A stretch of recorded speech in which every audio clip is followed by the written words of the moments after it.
Yesterday, one day after the shocking FBI raid on Mar-a-Lago, Joe Biden's Attorney General Merrick Garland has come forward to take responsibility for the unprecedented attack on the former president, who just so happens to be Biden's chief political rival in 2024.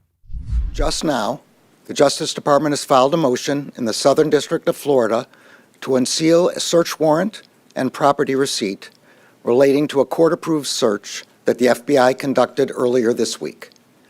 That search was of premises located in Florida belonging to the former president. Faithful adherence to the rule of law is the bedrock principle of the Justice Department and of our democracy. Upholding the rule of law means applying the law evenly, without fear or favor.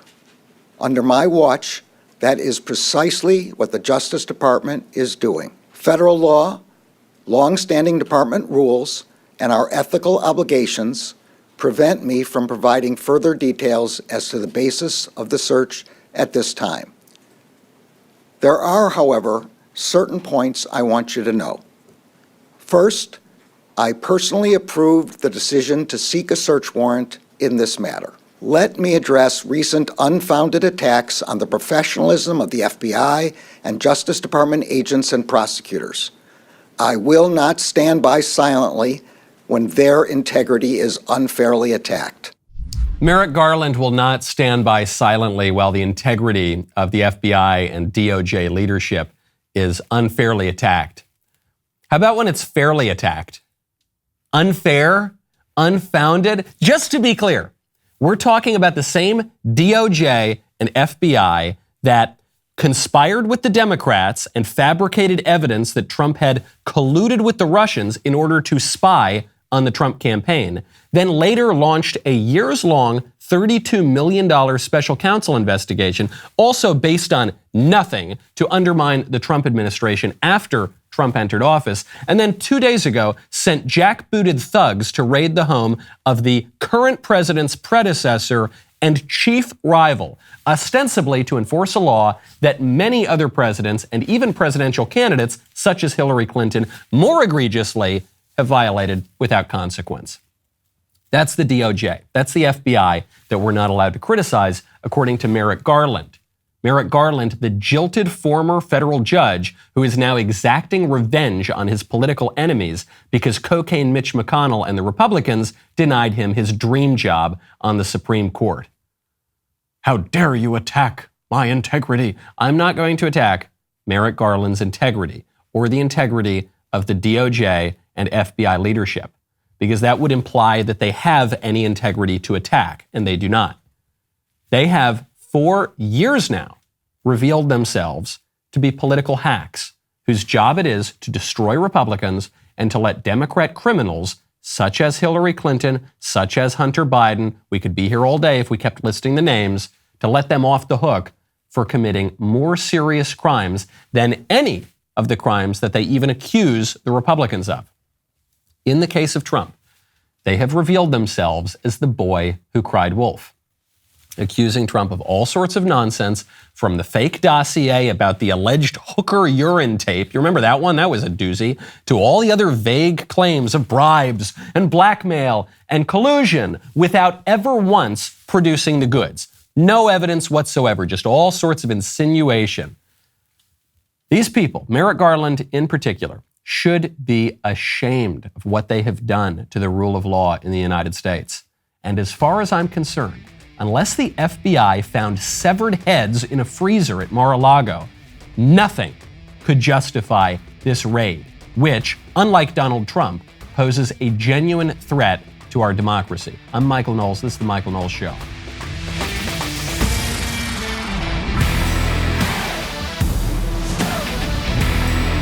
Welcome back to the show. My favorite comment yesterday is from Inaccessible Cardinal, who says, "My New Year's resolution was to drop 10 pounds. I finally hit my target this month.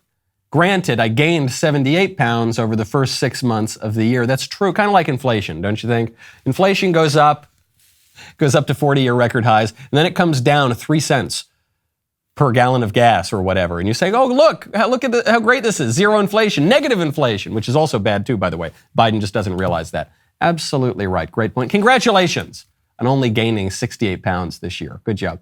When we want to speak the truth, we can't necessarily do so on social media. We can't necessarily do so in the mainstream press. We've got to just talk personally to people that we trust and have respect for. When I want to talk to my friends, I always got to turn to Pure Talk USA.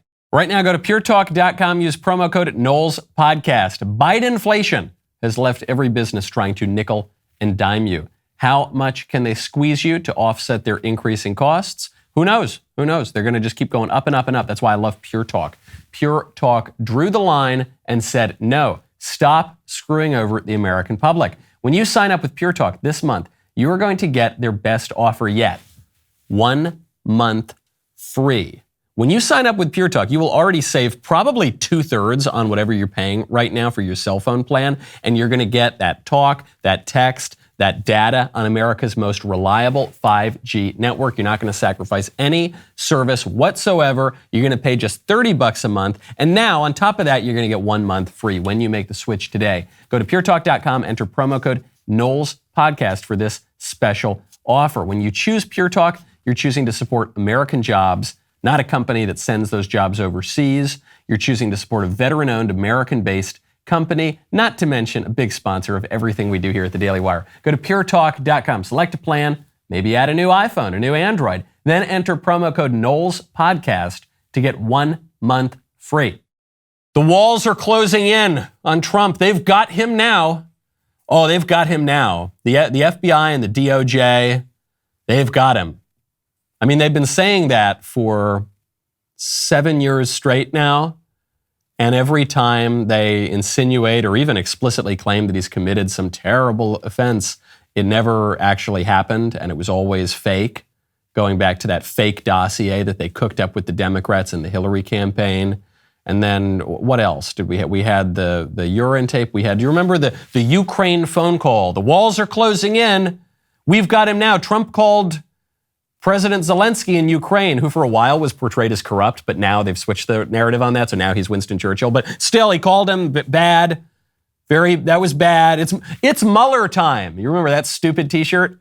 Remember the Mueller investigation? That's going to take Trump down. The walls are closing in. Nope, nothing. Nothing. We have nothing on him. Okay. But now, what are they saying they've got now? It's so desperate. It's so pathetic. Initially, they were going after Trump for his alleged business corruption. That's why he was just deposed in New York by the Attorney General of New York, Letitia James. It's his business corruption. The walls are closing in. And then they said that he violated the Presidential Records Act, which is this part of federal law that says that the National Archives gets to own basically every piece of paper in the White House. And Trump took some papers, which means he violated the law. We're going to send him to jail now, except pretty much every president technically violates the Presidential Records Act. Barack Obama technically violated it. He's kept a ton of documents, millions and millions of documents that he was supposed to turn over to the National Archives that he's just keeping in Chicago at his presidential library. And he said that he was going to digitize them, by the way. The excuse that Obama used to keep all of his documents was, well, I'm going to digitize them and make them public. 5 years later, not a single document's been digitized. But okay, that's Barack Obama. This goes back to LBJ violated the Presidential Records Act. Richard Nixon, his library held on to tapes until 2010 or 2013. Okay, this has never been enforced. It's preposterous. The DOJ was apparently working with Trump to get some of these documents back. They were aware of it. They saw the boxes of documents. They even told him to put a padlock on the room, reportedly. And then the raid. The raid up because the walls are closed. So what are they saying the raid is about now when there was such huge blowback against it? They're saying it's that Donald Trump had nuclear secrets. He stole the nuclear codes or something. That's what the Washington Post had. FBI searched Trump's home to look for nuclear documents and other items, sources say. Okay, so what could that possibly mean? Some people are saying it means the nuclear codes. First of all, if my iCloud account, it makes me change my password every 6 months, I should hope that the nuclear codes change every once in a while. I hope so. I have to change my password when I log into Twitter regularly. I should hope that the codes that could lead to a nuclear apocalypse on Earth, I hope you have to refresh those, add a few special characters and capital letters. One would hope. But they don't really say it's the codes, though. What do they say it is? They say, this is according to the Washington Post, now citing the former chief of the Justice Department's counterintelligence section, if it is true that there is all this classified nuclear information, it would suggest that the material residing unlawfully at Mar-a-Lago may have been classified at the highest classification level. If the FBI and the DOJ believed there were top secret materials still at Mar-a-Lago, that would lend itself to greater hair-on-fire motivation to recover that material as quickly as possible. And this is why it really doesn't hold up as far as I'm concerned.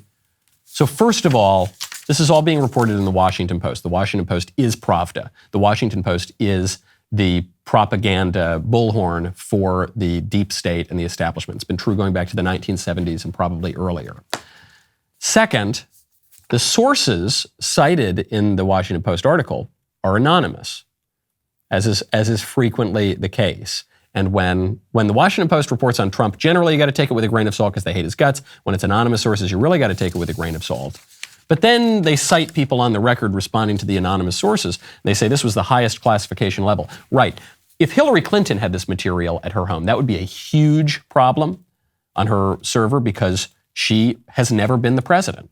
She was a Secretary of State, and so Hillary Clinton does not have the right to declassify whatever she wants. The president does. The president could have the most super-duper top-secret material in the world. He could then take a picture of it, post it on Twitter. That would be completely legal. That is his right. Because he's the president, and he doesn't work for some hack at the DOJ. He's the president. He can declassify whatever he wants. But then third of all, and this is, I think, to me, the part that really makes this whole thing fall apart. They say this is hair-on-fire stuff, the sense of urgency. They had to get this back. If it's so urgent, why'd they wait, what's it been, 18, 19 months of the Biden administration? This is so urgent. Why weren't they kicking down the doors at Mar-a-Lago January 2021? If this is so urgent, why were they negotiating with Trump's lawyers? If this was so urgent, why did they see the material and say, okay, no big deal, put a padlock on it? Just doesn't add up. And when you put that in the context of the DOJ and the FBI repeatedly, consistently lying about Trump, fabricating evidence in some cases to get the FISA warrant for Crossfire Hurricane to spy on his campaign. When you look at all of the shenanigans, sometimes frequently illegal, that these agencies have undertaken to undermine Trump, you just look at this and you say, I don't buy it, kids. I don't buy it. This is an actual, we always hear about the assaults on our democracy. This is an actual assault on our democracy. This is the deep state and the technocrats going after a man who at least once has been the duly elected president of the United States. When you want to protect yourself, whether it be from freeze, fire, flood, raids, whatever, you got to check out Ring.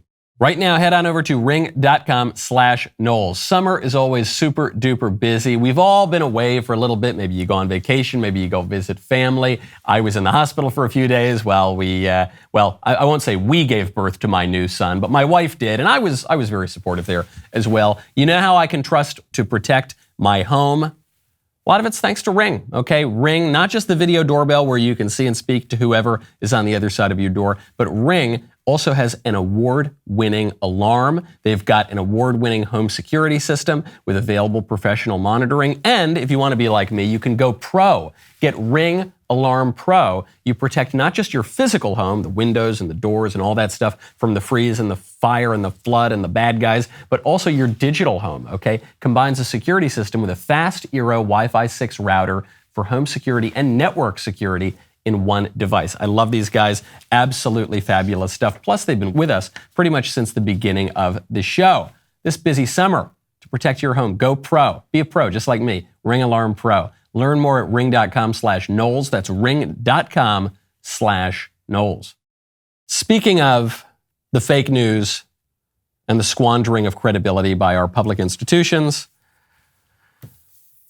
I don't know whether to laugh or to scream at this headline that was posted on NPR yesterday. NPR, liberal outlet, taxpayer-subsidized liberal outlet, reporting on new COVID-19 guidance from the CDC. Here's the guidance. I didn't even believe this was real when I saw this infographic floating around the internet. I said, this has to be a meme or a joke. I tracked down the source. No, it comes from NPR. NPR getting it from the CDC. New COVID-19 guidance from the CDC focuses on individual decisions. Bullet point 1, those exposed to the virus are no longer required to quarantine. I'm going to skip number 2 for a second. You'll see why. Number 3, students can stay in class after being exposed to the virus. Okay, number 4, it's no longer recommended to screen those without symptoms. Okay, and then number 2,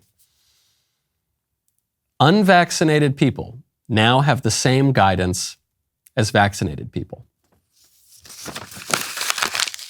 Unvaccinated people have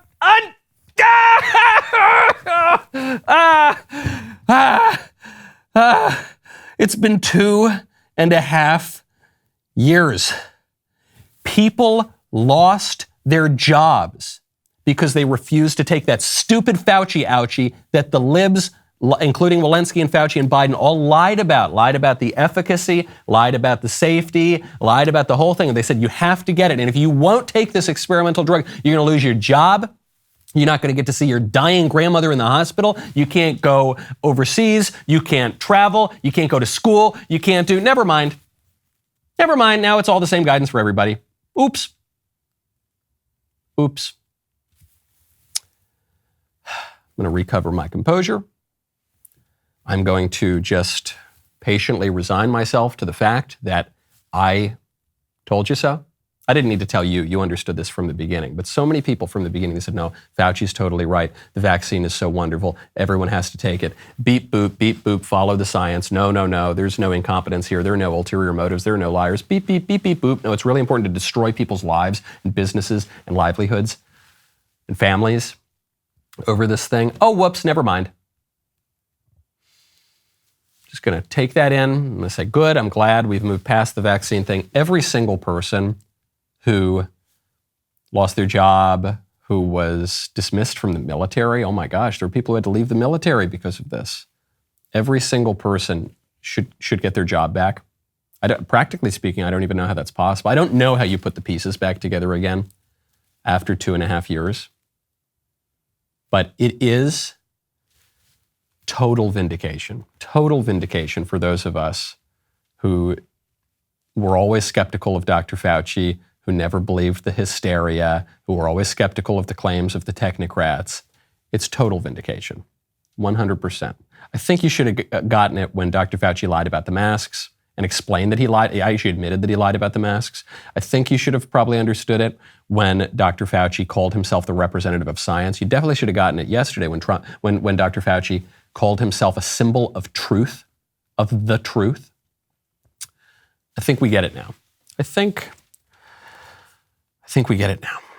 Speaking of dubious science, Boston Children's Hospital is just putting its foot right on the accelerator of our one-way trip to Gomorrah. They are now offering gender-affirming hysterectomies for young girls. The slippery slope has gone, we're in warp speed on the slippery slope. It went from, we had a society where we understood that men and women are different, to a society where men and women were kind of seen as interchangeable. You know, feminism came around, a woman needs a man like fish needs a bicycle. Then to a society, especially you see this in the gay rights movement, where men and women's roles, including in romantic partnerships, are totally blurred, and a man can be a woman and a woman can be a man. And then this was taken to its fullest extreme through transgenderism, where they said, no, a woman literally can be a man and a man literally can be a woman. And then we said, actually, if that's true, then it can't just be true for adults. It's got to be true for kids, because, you know, you're born this way, and you've got the soul of a woman in the body of a man from the moment that you're conceived, even though you're not really a person when you're conceived, but you're only a person when the feminists want to admit that a baby's become a baby. But that's actually a side point. I digress. We have to trans the children. It's very important. We're going to bring transgenderism down to even elementary school, and we're going to at the very least put them on totally reversible totally reversible puberty blockers, and those totally reversible cross-sex hormones. Even though all of these drugs that then get you on the hook to Big Pharma for life at a huge expense, huge profits for Big Pharma, even though they cause all sorts of problems, and you're beginning to see this osteoporosis, sometimes permanent sterility in kids, that's no big deal. Don't worry, it's totally reversible. Oh yeah, and now also we're going to surgically remove the wombs of children to accommodate this absurd fad, this cult called transgenderism. So says Boston Children's Hospital. Here's the advertisement. Gender-affirming hysterectomy is very similar to most hysterectomies that occur. A hysterectomy itself is the removal of the uterus, the cervix, which is the opening of the uterus, and the fallopian tubes, which are attached to the sides of the uterus. Some gender-affirming hysterectomies will also include the removal of the ovaries, but that's technically a separate procedure called a bilateral oophorectomy. And not every gender-affirming hysterectomy includes that, and people who are getting gender-affirming hysterectomies do not have to have their ovaries removed. Smiley, smiley. Yeah, so what we're going to do is not everyone has to have their ovaries removed. Okay, you've noticed this, how liberal, usually white millennial women, they end every question, or every sentence rather, as though it were a question. And it always kind of ends up, and it's on a lilt, and it's really nice. It sounds nice, but you can tell there's a tension there because what they're talking about is totally insane and really, really scary and vaguely threatening. So we're gonna remove your fallopian tubes and maybe take out your ovaries. But at the very least, little kids, we're gonna remove your womb. You expect, when you see this kind of evil in the country, you expect it to come with a pitchfork and horns and maybe a kind of scary, demonic voice. Listen, kids, we're going to cut your womb out. But it's not how it happens, actually. It's even more insidious than that. It happens in the name of compassion and being really nice, and being really polite. And that's why, little girls, we're going to chop your womb out, because you mistakenly think you're a boy, and we're going to affirm you in that delusion. And then you're going to regret it later on, and we're going to have destroyed your body and your life. Ha ha ha. Obviously, this should be shut down. Anyone who is donating any money to this hospital should stop. Look, I'm sure the hospital does great work. Otherwise, they need to put massive pressure, cultural and social pressure, to shut down this clinic, which is really performing true evil on little kids. And then we need political pressure to shut this down from the level of the city and the state. It needs to be banned. The people who perform these kinds of surgeries should be in prison. Certainly, maybe you have a kind of amnesty right now, and you say, okay, people who were wrongly doing this, you didn't understand it, it was legal, okay, so we're not going to throw you in the gulags yet, but now we've passed this law. If anyone even so much as thinks about performing the surgery afterward, you're going to prison, we're throwing away the key. We're going to treat you so viciously in prison, it will be as though you danced around the Capitol Rotunda in a horn hat on January 6th. That's how harsh we're going to be to you for chopping out the wombs of little girls, you freaking psychos. It's everywhere. This ideology is everywhere in society now. It's not just on the extreme crazy fringes of the Capitol Hill Autonomous Zone in some bizarre left-wing city with a bunch of anarchists and misfits and miscreants running the show. This is happening in our elite institutions. Boston Children's Hospital is a prestigious institution. It's happening right here in my own town. I love Nashville. Nashville's so great. I've been in Nashvilleian now for 2 years or something. Love Tennessee. And you can even see it creeping in here. I fled liberal California to be in a normal place. And yet here, you've got the elite girls' school, Harpeth Hall, just announced, even the elite school in Tennessee is going trans. Harpeth Hall dates back to 1865. It's an all-girls school. I don't have any daughters yet. I hope at some point to have daughters. I think I might be too virile. I just keep producing men. I am just so filled to the brim with Y chromosomes and just brute masculinity that I keep producing boys. But at some point, I may have a girl, and I hope I do, so that I can grant people favors on her wedding day. If I have a girl someday, if I am so blessed, I cannot send her to Harpeth Hall. I can't do it, because Harpeth Hall has just gone trans because Harpeth Hall, which was the girls' school in Tennessee, is no longer a girls' school, even though they're pretending to be a girls' school. Harpeth Hall produced Reese Witherspoon, Amy Grant, Minnie Pearl, lots of famous alumni. Not alumni. Alumni would imply just boys or boys and girls, but it's alumnae because it's just girls, but now they don't produce alumnae, they produce alumni. The website of the school says people need to live honorably and think critically. Until transgenderism, I guess, and then you throw critical thought out the window. The school's Board of Trustees, Diversity, Equity, and Inclusion Committee has just created this new policy at the request of the school's administration. The policy claims that trustees, quote, have heard from experts on the topic, shared educational articles, and consulted with other girls' schools. So here's how I know I couldn't send my daughter to Harpeth Hall someday in Nashville, because they don't know anything about anything. They say they've consulted experts. But you don't need an expert to know boys and girls are different. You don't need to be an expert to know that boys can't become little girls and girls can't become little boys. So if the school at the very highest levels is so confused on this that they don't know the difference between boys and girls, then I can't trust them to teach my daughter anything because they don't know anything. They are demonstrating such a degree of ignorance and idiocy, maybe willful ignorance, I suspect it is, that I couldn't trust them to teach my kids the ABCs. The policy, quote, any student who identifies as a girl may apply to our school. So they give in to the fad. And it's not going to turn out well. I mentioned this quote yesterday on the show.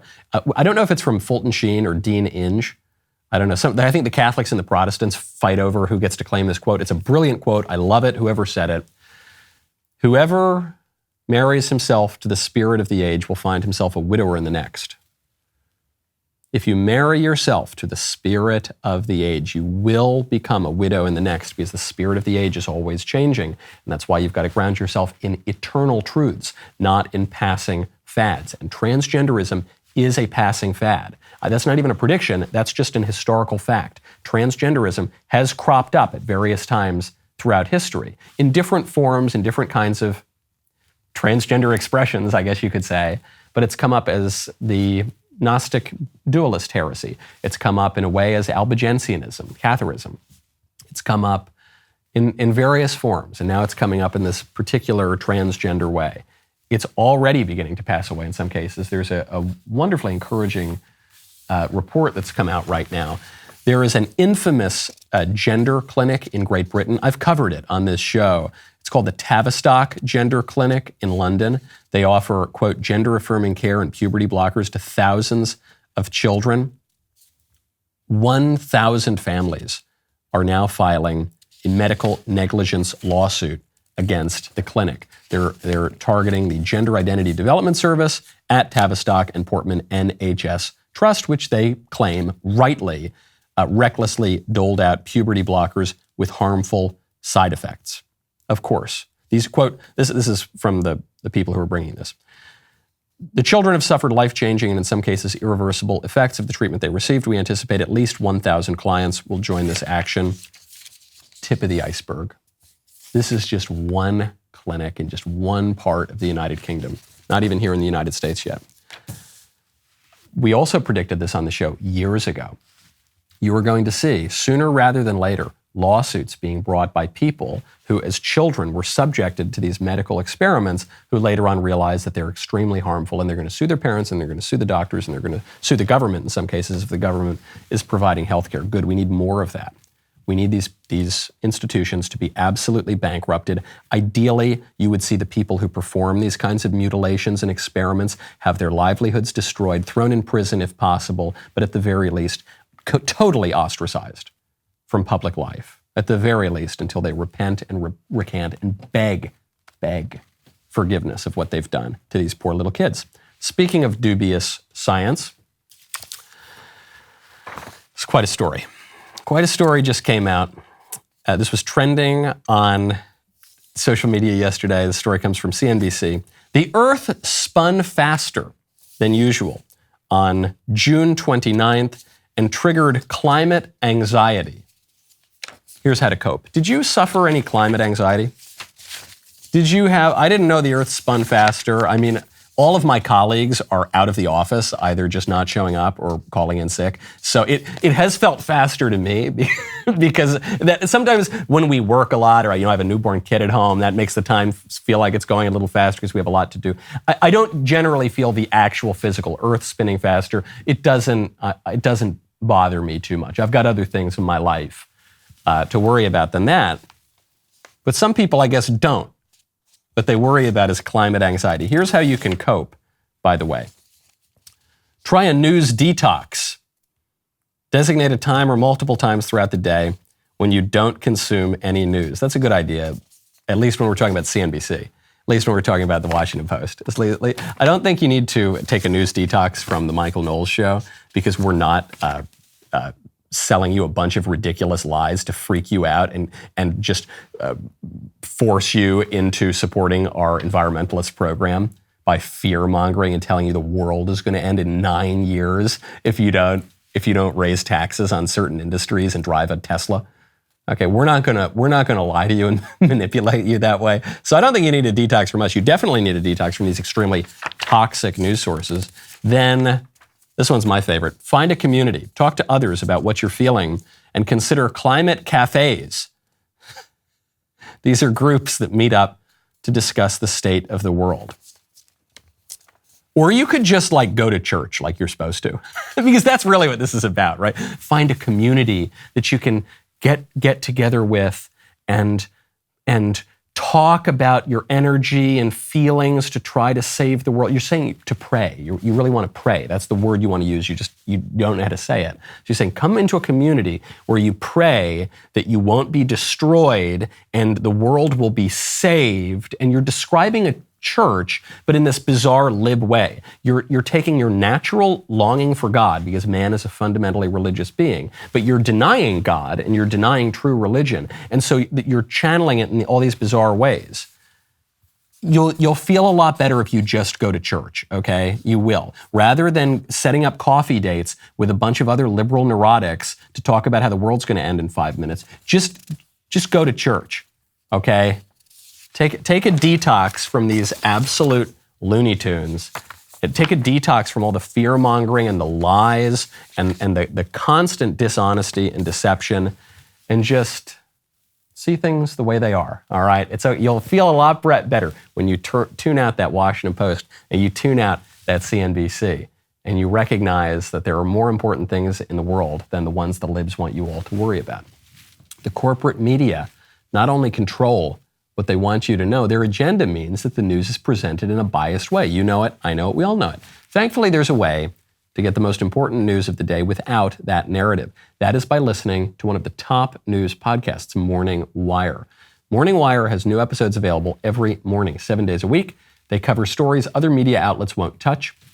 You'll find Morning Wire on Apple Podcasts, Spotify, DailyWire Plus, or wherever you listen to podcasts. Now, finally, we have reached my favorite time of the week when I get to hear from you in the voice mailbag. Our mailbag is sponsored by Pure Talk. Go to puretalk.com, select a plan, and enter promo code Knowles Podcast to get your first month free. You'll get a free month. You'll save 2/3 on your cell phone service. You'll get the best service out there. You'll get great phones. And most importantly, you will keep the voice mailbag on the air. Take it away. Hey, Michael, huge fan of the show. Also a big fan of the voice mailbag. Shout out to Pure Talk for making this happen. My question to you today is about South Park. So I've noticed that you've made multiple references to South Park. Not only does it appear in your book Speechless, but also you've brought up episodes on the show before, like the transgender episode where he competes in sports and how ridiculous that is and how it's barely even satire. And then just a week or two ago, you talked about how South Park picked up on the fact that Donald Trump delivered a lot of his speeches in the cadence of a comedian and how they made a parody of that. So I have two questions. First, do you watch South Park? And second, do you think it's okay to watch South Park? Because I think it's hilarious. I think it's extremely witty and that it's a perfect use of satire to show us how ridiculous our society is. But also, it's extremely vulgar. It mocks religion, it mocks Christianity, and it has a lot of inappropriate themes, sexual innuendos, things like that.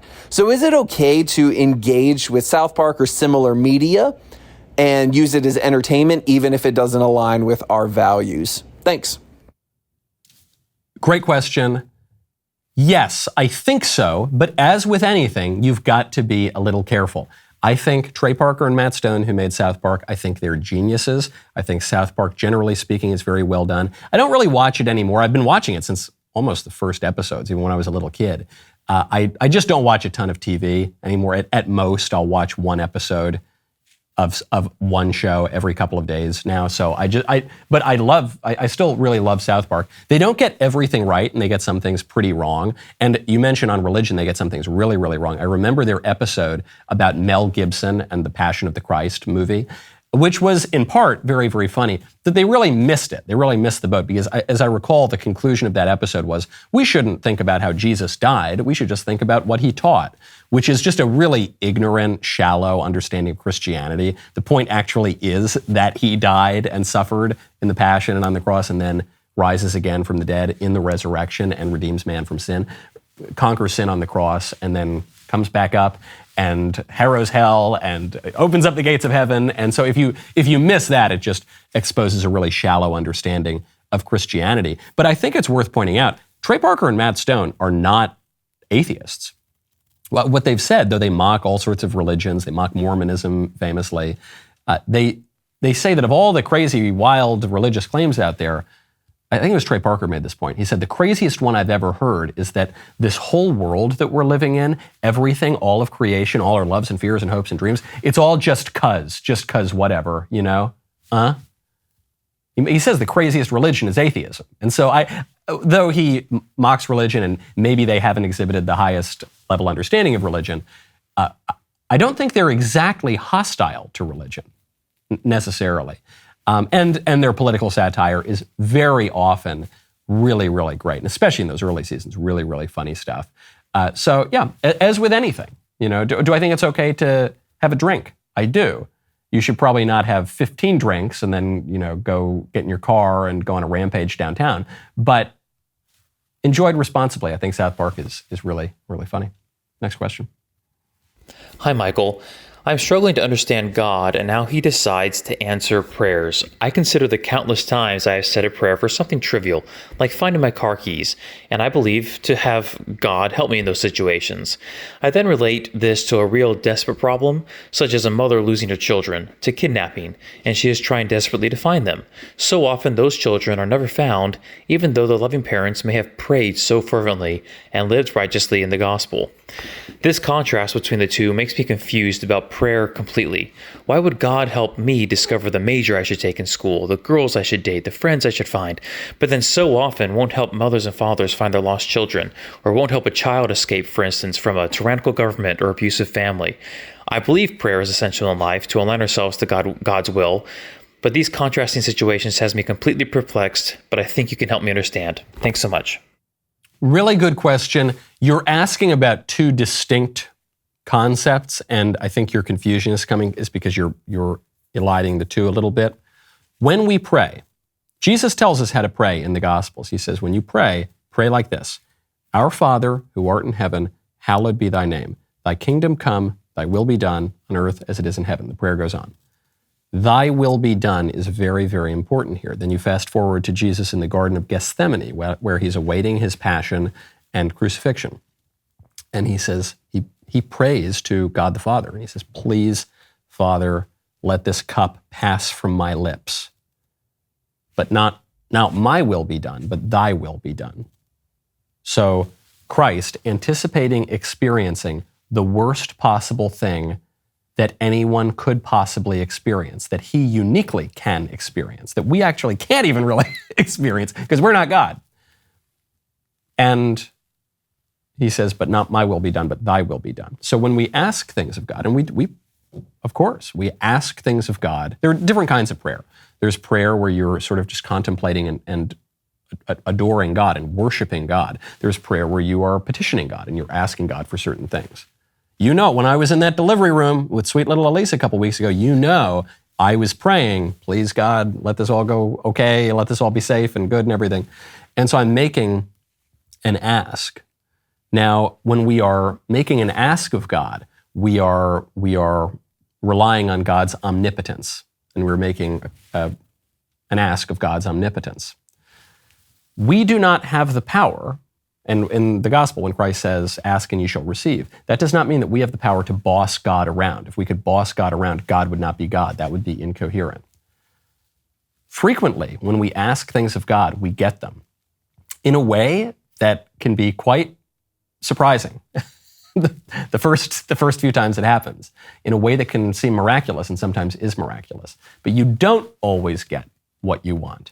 And in those cases, what we are called upon to do is trust not merely in God's omnipotence, but in God's omniscience, in God's all-knowing, in God's knowing that, listen, kid, I know you're upset now. I know this can be really hard, but where were you when I laid the foundations of the world? Where were you when I set the order to the universe? You really think you're going to do a better job than I am at this thing? I don't think so. A great way to think about this, and this has happened in my own life, is where you are up for a job and you really want to get this job and this is your dream job and you think it'll make a great life, and then you don't get it and you're really disappointed and you pray and you say, why didn't I get that dream job? And then 2 seconds later you end up in some other job that's way, way better and gives you a way, way, way better life, and you couldn't have known that. God knew that, but you couldn't have known that.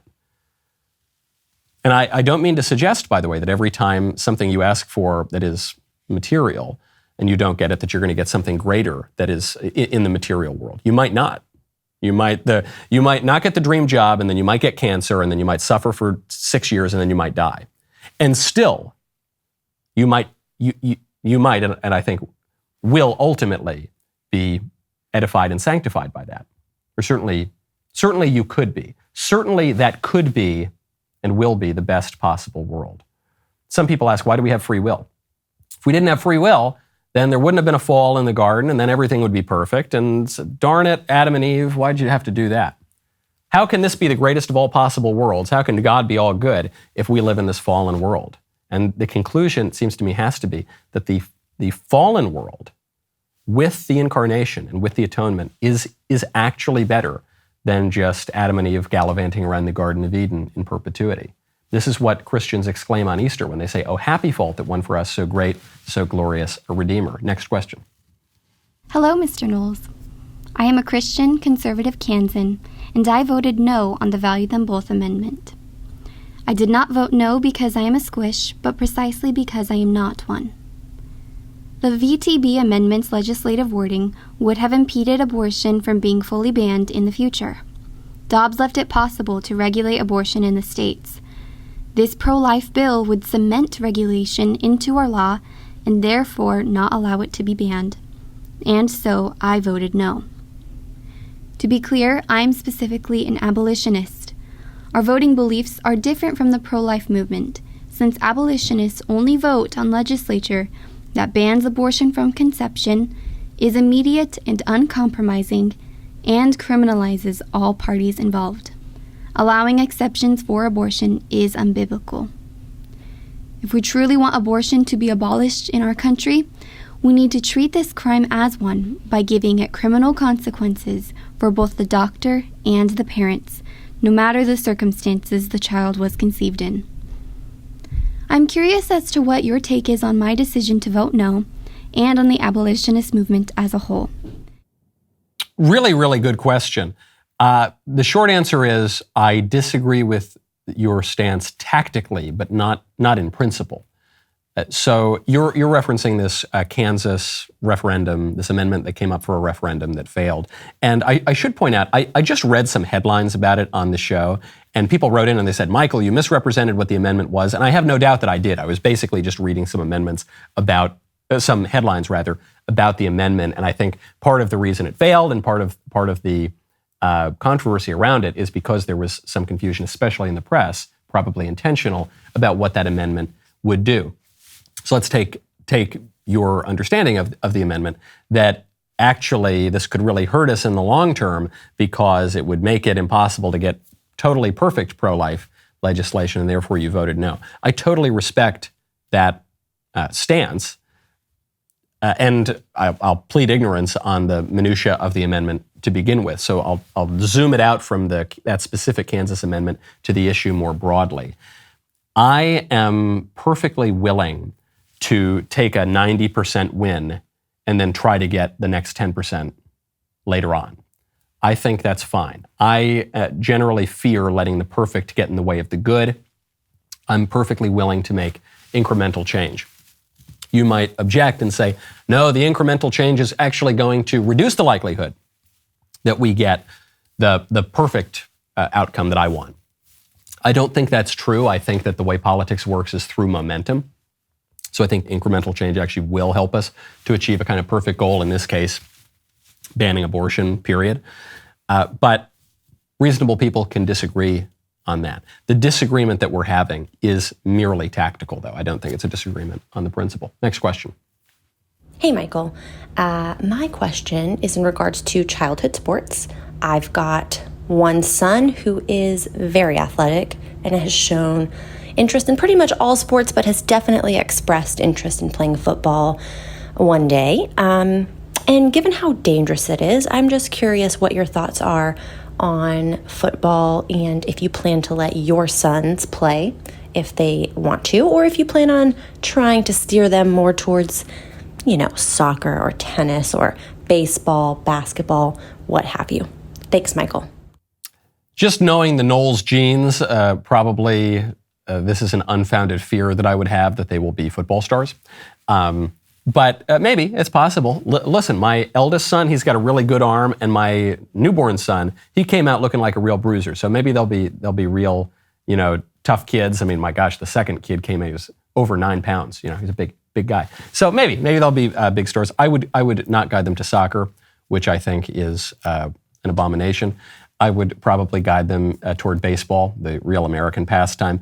Football is a little bit dangerous. I agree with that, and so I would be hesitant. I would take a moment and probably discourage them from that. I also think baseball is a better sport, but I would at least be open to it.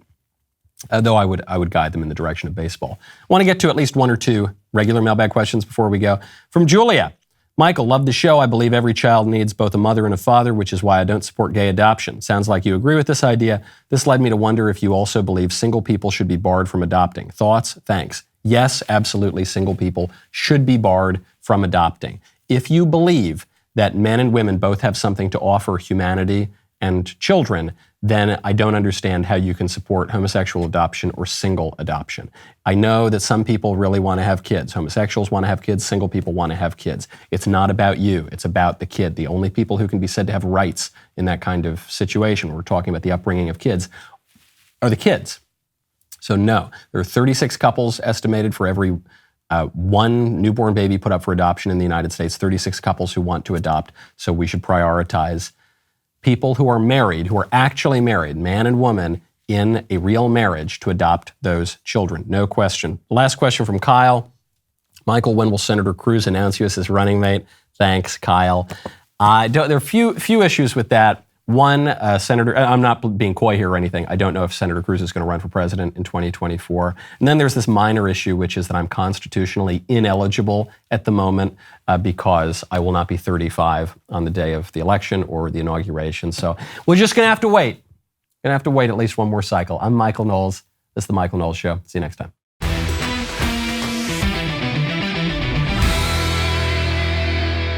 The Michael Knowles Show is produced by Ben Davies. Executive producer, Jeremy Boring. Supervising producer, Mathis Glover. Production manager, Pavel Vidovsky. Editor and associate producer, Danny D'Amico. Associate producer, Justine Turley. Audio mixer, Mike Coromina. And hair and makeup by Cherokee Hart. The Michael Knowles Show is a Daily Wire production. Copyright Daily Wire 2022.